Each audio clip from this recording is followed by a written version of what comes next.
Hey guys, Mr. Gomes here. In this video, I'm going to show you how to do some simple titration math, or review a little bit how to do some simple titration math.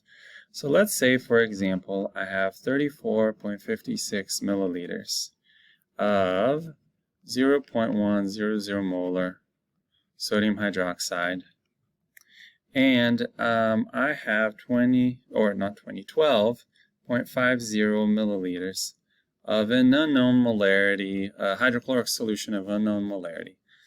I figured this out via titration. I put my unknown hydrochloric acid, I had my known sodium hydroxide, I titrated it, and I got 34.56 mils of my sodium hydroxide here. So the easiest way to do this is just with the M1, V1, M2, V2 equation. Some people like to do MA, VA for acid, and then MB, VB for base. Doesn't really matter, it's the same thing.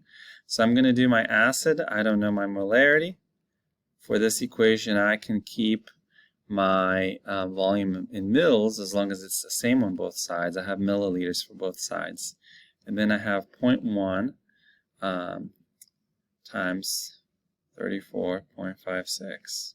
So this is pretty easy. X is going to be 34.56 divided by 12.50.